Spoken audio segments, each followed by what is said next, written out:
मोहम्मद नबी का फरमान बंधा हजारों लबों पर। AD 1700-കളുടെ ആരംഭം. ഇന്ത്യ രാജ്യത്തിൻ്റെ പല ഭാഗങ്ങളിലും കൊച്ചു കൊച്ചു നാട്ടുരാജ്യങ്ങളും രാജാക്കന്മാരും ഭരിക്കുന്ന കാലം. നാടുവാഴികളും നാട്ടുപ്രമാണിമാരും കീഴ്ജാതിക്കാരെ മൃഗസമാനമാക്കി ഭരിക്കുന്ന കാലം. ഇങ്ങ് കേരളത്തിലും സ്ഥിതി വിഭിന്നമല്ല. കേരളത്തെ തുണ്ടം തുണ്ടമാക്കി ഭരിക്കുന്ന കൊച്ചു രാജാക്കന്മാർ, കൃഷിയും കച്ചവടവും കുലത്തൊഴിലാക്കിയ കീഴാളന്മാരും, പല്ലക്കിൽ യാത്ര ചെയ്ത് സുഖിച്ചു നടക്കുന്ന മേലാളന്മാരും, ഓരോ നാടുവാഴിയും തൻ്റെ സാമ്രാജ്യം വിപുലപ്പെടുത്താൻ യുദ്ധവും സന്ധിയുമായി നെട്ടോട്ടമോടുന്ന കാഴ്ച. കോഴിക്കോട് സാമൂതിരിയും തിരുവിതാംകൂർ മഹാരാജാവ് മാർത്താണ്ഡവർമ്മയും നാട്ടുരാജാക്കന്മാരിൽ പ്രമാണിമാരായി. ഇവർ തങ്ങളുടെ സാമ്രാജ്യം വിപുലീകരിക്കാൻ ദുർബലനായ പാലക്കാട് മഹാരാജാവിനെ തോൽപ്പിക്കാനുള്ള അടവുകൾ നടത്തുകയാണ്. കോഴിക്കോട് സാമൂതിരി പാലക്കാട് രാജാവിനെ ആക്രമിക്കാൻ പദ്ധതിയിട്ട് സൈന്യവുമായി മുന്നേറാനിരിക്കെ പാലക്കാട് രാജാവ് മറ്റു രാജാക്കന്മാരോട് സഹായം അഭ്യർത്ഥിച്ചു.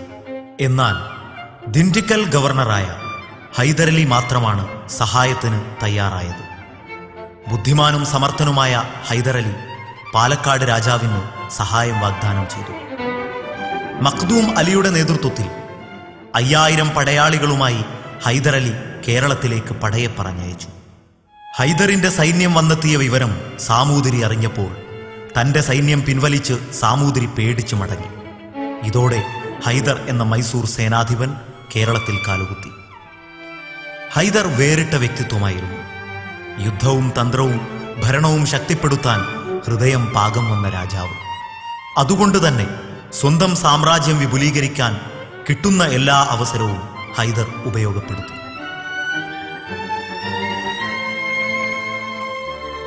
ഇത് ദേവനാം ഹില്ലി, ബാംഗ്ലൂരിൽ നിന്നും 35 കിലോമീറ്റർ ദൂരെ സ്ഥിതി ചെയ്യുന്ന ചെറിയ കൊട്ടാരം. ഹൈദറിന്റെ ഇവിടെ സന്തോഷപൂർവ്വം താമസിച്ചു വരവേ ഒരു കുഞ്ഞിക്കാല് കാണാൻ മോഹിച്ചു. വർഷങ്ങളുടെ കാത്തിരിപ്പിൽ അവർക്കൊരു മകൻ പിറന്നു. അദ്ദേഹമാണ് പിൽക്കാലത്ത് ടിപ്പു എന്ന പേരിൽ പ്രസിദ്ധനായ ഫതഹ് അലി. AD 1750 നവംബർ 10 വെള്ളിയാഴ്ച ഇവിടെ വെച്ച് ടിപ്പു ജനിച്ചു. ഈ മഹാമനീഷിക്ക് ജന്മം നൽകിയ ഭവനം ഇപ്പോഴും നമുക്കവിടെ കാണാം. ഹൈദർ തൻ്റെ മകനെ രാജകുമാരനായി തന്നെ വളർത്തി. ടിപ്പുവും പിതാവിൻ്റെ പാത തന്നെ പിന്തുടർന്നു. ആയോധന കലയിലും വിജ്ഞാന സമ്പാദനത്തിലും ടിപ്പു തൻ്റെ സമയം കൃത്യമായി ഉപയോഗപ്പെടുത്തി. ബ്രിട്ടീഷ് ഗവൺമെന്റിനോട് സന്ധിയില്ലാ സമരം നടത്തിയ ഹൈദറിന്റെ നയത്തിൽ ടിപ്പു ഉറച്ചു വിശ്വസിച്ചു. വൈദേശികാധിപത്യമാണ് നാടിന്റെ ആപത്തെന്ന് മനസ്സിലാക്കി അവരോട് സന്ധിയില്ലാ സമരം നടത്തി. ഇന്ത്യയുടെ ചരിത്രത്തിൽ മറ്റൊരു രാജാവും ഇങ്ങനെ വൈദേശികർക്കെതിരെ സമരം നടത്തിയിട്ടില്ല. ടിപ്പുവിനോളം നാടിനെ സ്നേഹിച്ച ധീരദേശാഭിമാനി മറ്റാരെന്ന ചോദ്യം ഇവിടെ പ്രസക്തമാണ്. എന്നാൽ ചരിത്രം വളരെ പിന്നിലാണ്. ചരിത്രകാരന്മാരും അങ്ങനെ തന്നെ. സ്വന്തം നാടിന്റെ രക്ഷയ്ക്കും ഉയർച്ചയ്ക്കും കഠിന പരിശ്രമം നടത്തി മോചനത്തിനു വേണ്ടി പടപുരുതി മരിച്ചിട്ടും നാം ടിപ്പുവിനെ ഓർത്തില്ല. ആ മിടിപ്പുകൾ അവസാനിച്ചപ്പോൾ ചരിത്രവും ടിപ്പുവിനെ അവഗണിച്ചു. ആ ശേഷിപ്പുകൾ ആർക്കും വേണ്ടാതെ അവഗണിക്കപ്പെട്ടിരിക്കുന്നു. 170ഓളം വർഷം ഇവിടെ ഭരിച്ച വൈദേശികർക്ക് ചെയ്യാൻ കഴിയാത്ത സുഹൃതങ്ങൾ 6 വർഷം കൊണ്ട് ടിപ്പു ചെയ്തിട്ടും ടിപ്പുവിനെ നാം അറിയുന്നില്ല. അദ്ദേഹത്തെക്കുറിച്ച് വ്യത്യസ്ത ഭാഷകളിൽ അറിയപ്പെടുന്നതും അല്ലാത്തതുമായ ധാരാളം പുസ്തകങ്ങൾ രചിക്കപ്പെട്ടിട്ടുണ്ട്. മലയാള ഭാഷയിൽ തന്നെ 15ഓളം പുസ്തകങ്ങൾ. ഒരു രാജാവിനെക്കുറിച്ച് ഇത്രയധികം പുസ്തകങ്ങൾ എഴുതപ്പെട്ടത് ഒരുപക്ഷെ ടിപ്പുവിനെക്കുറിച്ച് മാത്രമായിരിക്കും. കുറഞ്ഞ സമയം കൊണ്ട് ടിപ്പുവിനെ അറിയാൻ പ്രയാസമാണ്. കാരണം അദ്ദേഹത്തിൻ്റെ ചരിത്രം അതിവിശാലമാണ്. അത് അങ്ങനെ ഒരിടത്തും ഒതുങ്ങുന്നതല്ല. ഇത് ശ്രീരംഗപട്ടണം ദ്വീപ്. 3 ഭാഗത്തും കാവേരി നദിയാൽ ചുറ്റപ്പെട്ടിരിക്കുന്നു. മൈസൂരിൽ നിന്നും 10 കിലോമീറ്റർ സഞ്ചരിച്ചാൽ നാം എത്തുന്നത് ഇവിടെയാണ്. ടിപ്പുവും ശ്രീരംഗപട്ടണവും ഒരു ജീവിതമാണ്, ഒരു ചരടിലെ മണികൾ. ടിപ്പുവില്ലാത്ത ശ്രീരംഗപട്ടണവും ശ്രീരംഗപട്ടണമില്ലാത്ത ടിപ്പുവും ചരിത്രത്തിലില്ല. ഇത് ടിപ്പുവിൻ്റെ തട്ടകമാണ്, അദ്ദേഹത്തിൻ്റെ സാമ്രാജ്യത്തിൻ്റെ തലസ്ഥാനവും. 3.5 മൈൽ നീളവും 1.5 മൈൽ വീതിയുമുള്ള കൂറ്റൻ കോട്ടയാണ് ഇവിടെയുള്ളത്. AD 1454 വിജയനഗര രാജാക്കന്മാരിൽപ്പെട്ട ഗ്രാമത്തലവൻ തിമ്മണ്ണ ഇവിടെ ഒരു കോട്ട പണിതു. 1609 വോഡയാർ മഹാരാജാവ് കോട്ട അല്പം ബലപ്പെടുത്തി. എന്നാൽ ഹൈദരലി മൈസൂർ കീഴടക്കിയതോടെ അത് ഒരു ചരിത്ര സംഭവമായി മാറി. അദ്ദേഹം കോട്ട പുനർനിർമ്മിച്ചു. ഹൈദരലിയുടെ എല്ലാ കഴിവുകളും ഈ കോട്ടയിൽ പ്രകടമാണ്. 3 ഭാഗത്തും കാവേരി നദിയും മുൻഭാഗത്ത് ആഴമുള്ള കിടങ്ങും കോട്ടയ്ക്ക് ചുറ്റും മുൾച്ചെടികളും വളർത്തിയപ്പോൾ ഇതിങ്ങനെ തന്നെ ഒരു സാമ്രാജ്യമായി മാറി.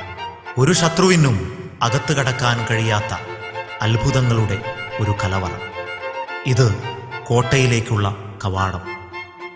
ആഴമുള്ള കിടങ്ങിന് മേലെ പാലത്തിലൂടെ സഞ്ചരിക്കാം. വലിയ പാറയുപയോഗിച്ച് നിർമ്മിച്ച ഈ കോട്ട പേർഷ്യൻ കലയുടെ നിദർശനമാണ്. ഇതാണ് നിരീക്ഷണ ഗോപുരം.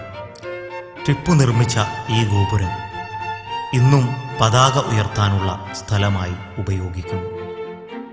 നിരീക്ഷണ ഗോപുരത്തിൽ കയറി നിന്നാൽ കോട്ടയിലേക്കുള്ള 3 കവാടങ്ങളും കാണാം. കൊട്ടാരവും കാവേരി നദിയുടെ സ്പന്ദനവും ഇവിടെ നിന്നാൽ ദർശിക്കാം. കരിങ്കല്ലിൽ പടുത്തുയർത്തിയ ഇതിൻ്റെ മുകളിലേക്ക് സുന്ദരമായ പടവുകളിലൂടെ കയറാം.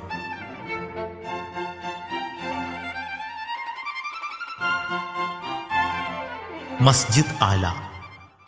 ഹിജ്റ വർഷം 1210 അഥവാ AD 1784 ഒരു സൂഫിയുടെ നിർദ്ദേശപ്രകാരമാണ് ഈ പള്ളി നിർമ്മിച്ചത്. 44 അടി നീളവും 70 അടി വീതിയുമുള്ള ഈ മസ്ജിദാണ് ടിപ്പുവിൻ്റെ കോട്ടയിലെ ആരാധനാലയം. തറയിൽ നിന്നും ഗോവണി വഴി 15 പടികൾ കയറിയാൽ മാത്രമേ പള്ളിയിലെത്തൂ. മുകൾ ഭാഗത്ത് പള്ളിയും താഴെ മദ്രസയും കുതുബ്ഖാനയുമായിട്ടാണ് ഇതിനെ ഉപയോഗിച്ചിരുന്നത്. ഈ പള്ളി അത്യപൂർവമായ ഒന്നാണ്. ഭീമാകാരങ്ങളായ 3 വാതിലുകളല്ലാതെ ഒരൊറ്റ ജനലും ഈ പള്ളിക്കില്ല. പള്ളിക്ക് മുകളിൽ മുറ്റം പോലെ ഒരു സ്ഥലം സംവിധാനിച്ചിരിക്കുന്നു. ആ മുറ്റത്ത് കാണുന്ന നിസ്കാര സമയമറിയാൻ ടിപ്പു തന്നെ നിർമ്മിച്ച വെയിൽ ഘടികാരം ശ്രദ്ധേയമാണ്. അദ്ദേഹത്തിൻ്റെ കാലഘട്ടത്തിലെ ഒരുപാട് കയ്യെഴുത്തു പ്രതികൾ ഇന്നും ഈ പള്ളിയിലുണ്ട്. ഇത് പള്ളിയുടെ കുളം. അംഗസ്നാനം ചെയ്യാൻ കാവേരി നദിയിൽ നിന്നും ടിപ്പു ജലസേചന സൗകര്യം നടത്തിയ വഴികൾ ഇവിടെ വ്യക്തമാണ്. പള്ളിയുടെ 2 മിനാരങ്ങൾ ടിപ്പുവിൻ്റെ ബുദ്ധിസാമർഥ്യത്തിൻ്റെ അടയാളങ്ങളാണ്. നിറയെ ദ്വാരങ്ങളുള്ള മിനാരത്തിൻ്റെ ഉള്ളിൽ നിന്നും ശത്രുവിൻ്റെ നീക്കമറിയാൻ കഴിയുന്നു. ജന്തുസ്നേഹിയായ ടിപ്പു പ്രാവുകൾക്ക് അഭയം നൽകാനും കൂടി നിർമ്മിച്ചതാണിത്. മനോഹരമായ